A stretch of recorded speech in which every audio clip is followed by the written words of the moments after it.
Good afternoon, YouTube. Um, Today, I would just like to speak a little bit about the emergence of, well, not exactly emergence, but the activist Greta Thunberg. Um, so, to begin, uh, I don't know how many of you have seen her speech, the speech about how dare you. So it is a very direct um, accusation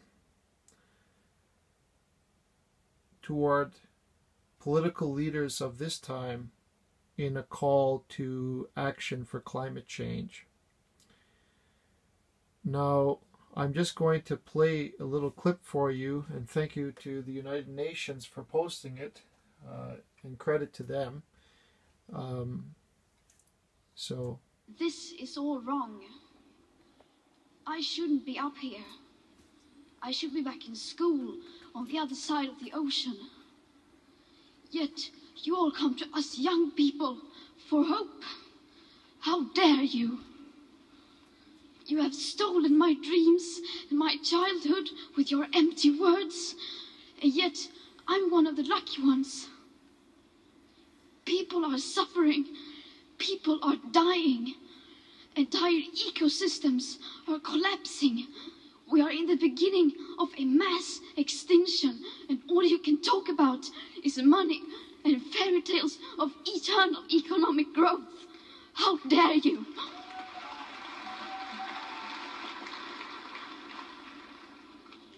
For more than 30 years, the science has been crystal clear.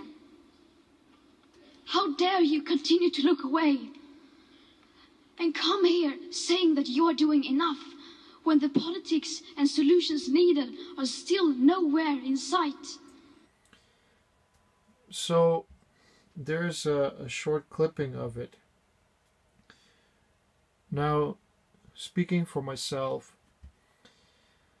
I study her narrative fairly closely, and I don't know how many of you feel it also, but I feel very much that the speech is acting, rehearsing, and deliberately prepared.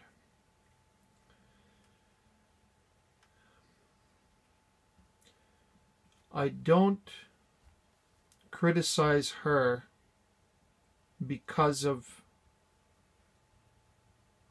she's doing what she believes. I don't know that neither. But what I do know is this is not an apolitical message. This is a very political message. This is a very polarizing and divisive message. When you look at it, I see it is not genuine in its approach. It is designed to arouse anger and a call to action through a well-prepared political message. Now, I say politics has no room for actors, actresses, because, and I don't speak about, celebrities and whatnot, although that may be a separate point. It can be also. But I say this as a philosophical analysis. Politics has no room for actor and actresses like in a movie, so to speak. Politics is real.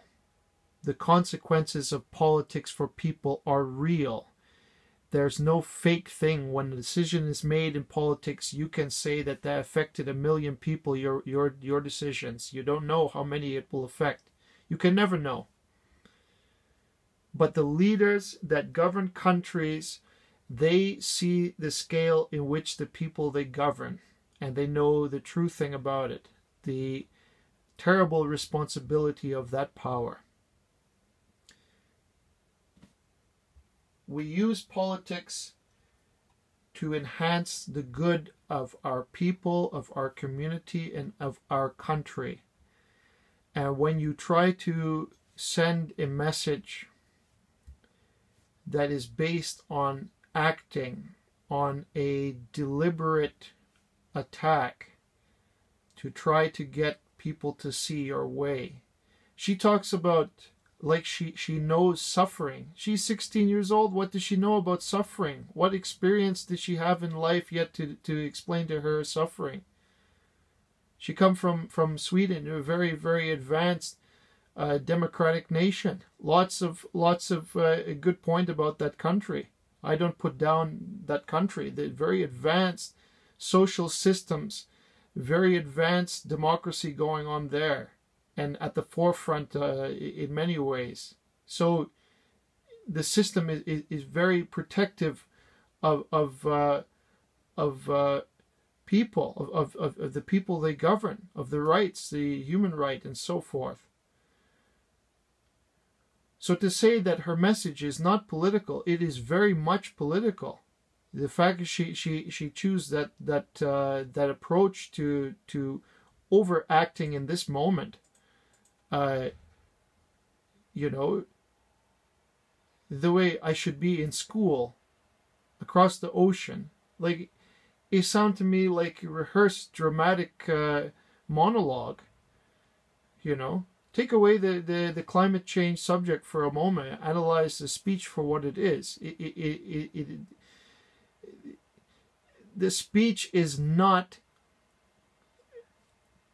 a genuine perspective. It seemed to be a rehearsed and planned out, well acted monologue. And so I reiterate, here in Canada we have great accountability for our environmental impacts. Many places in the world do not, but here in Canada I can say with confidence that there is a lot. I would argue that it's self-sabotaging in business because it's too much.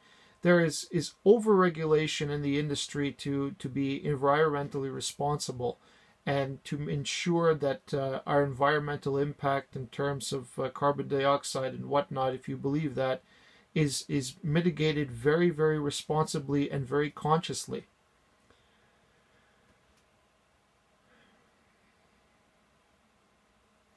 So what she's advocating for here is a message that, again, the climate change narrative, that I find it not to be. It is a dangerous tactic, because when you come in when you come in, it seems she does not yet fully comprehend the impact of the power she wields, let's say, as a speaker such as that. She's already in Time Magazine's 100 most influential people of 2019. People across the globe will see that message, and what do you expect people to do? It's what you're asking for, the aim, the goal in which it would be at its climax, would be to undermine the way of life of many, many people. And it's okay to talk for the sake of talking, but when you actually act it out, does that mean that people won't any longer be able to use their cars, their technology to heat their houses? Like, where will it end? Where will they be satisfied? I would argue that it is a very anti-humanistic approach. There is another thing.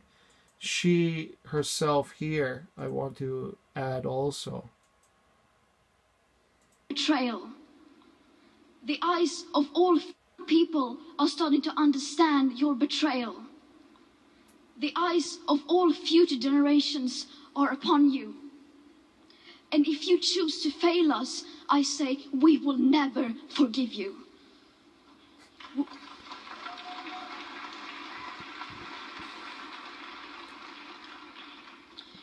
We will not let you get away with this. Right here, right now, is where we draw the line. The world is waking up. And change is coming, whether you like it or not. So there you have it. So a part that got left out is that in this speech, she sort of is self-advocating or self-proclaiming herself as a spokesperson for the younger generations and future generations. So her message, I think, might be not only directed for world leaders, but to children. A call to action for children around the world to follow her example. So, to me, I say that's quite irresponsible, given that, she doesn't know that the suffering of what she's advocating for here. She doesn't know the extent at which what she's asking for, the power that she's wielding in a speech like that, what is the negative impacts that impact the people, the governments that you're trying to persuade. In addition, she is not a spokesperson for kids or anything like that, but she's claiming to be when she said that we will never forgive you. The eyes of the future generations are upon you. Who is she to say something like that? She's just one person.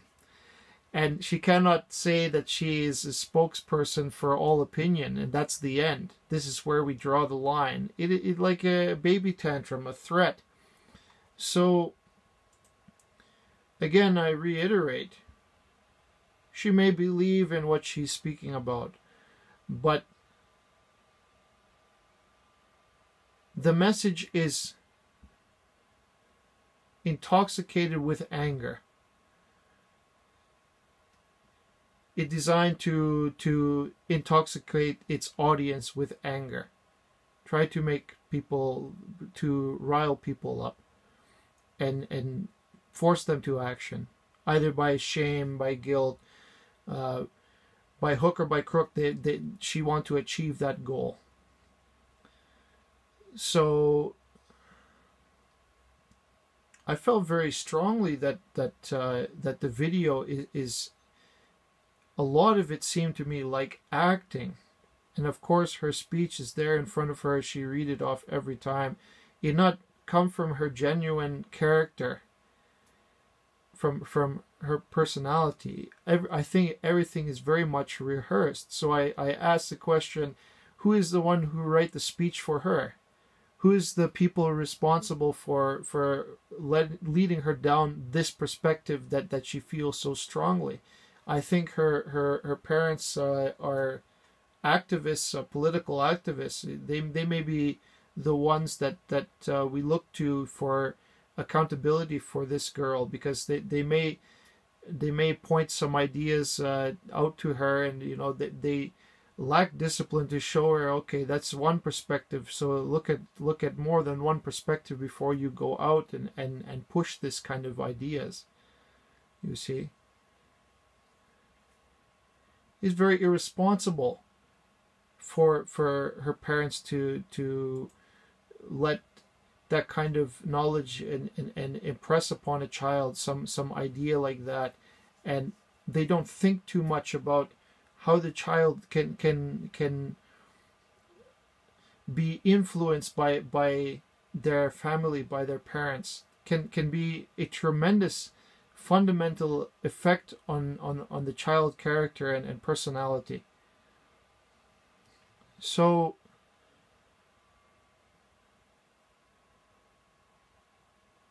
no, I feel very, very strongly because I live here in Alberta, and I do feel that here in Alberta we do our best to be accountable. So much so that it's actually anti-business. It's amazing. You know, the fact that the Canada cannot even get the oil out. This caused a great deal of suffering for the people in Alberta who need to have work. They're out of jobs. Good people, responsible people, accountable people that do their best, and still, in spite of that, that a few chosen words from a group that seek to undermine the very fabric of our society speak out, and then it's gone. That's the power she's wielding. That's what the goal is, to eliminate that kind of thing. She never considered for a fact maybe that it's anti-humanistic, the way that the message she is advocating for.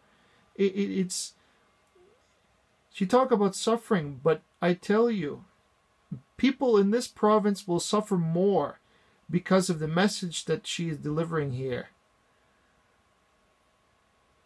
People not only here, all of Canada, wherever else in the world, that they're advocating this, and this is more important than human rights. You know, I look at climate change as a very, very politically charged, a very powerful movement around the globe. You know, to me, it is acting. It is not the genuine idea. It is a rehearsed idea, and it has no foundation. It's not built on anything except maybe you know, speculative only. They don't go deeper in the analysis.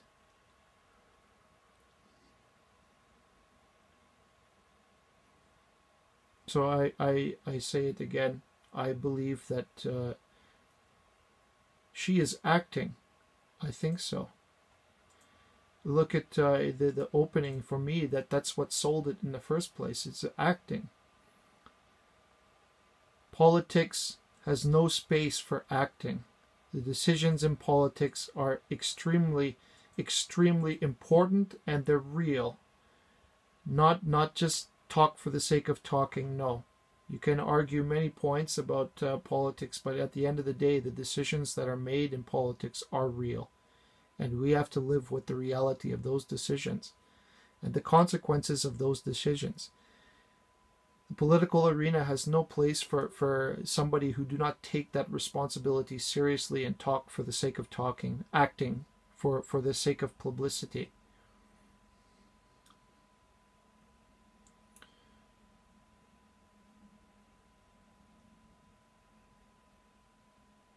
So I thank you for your time and attention, and take good care. Bye-bye.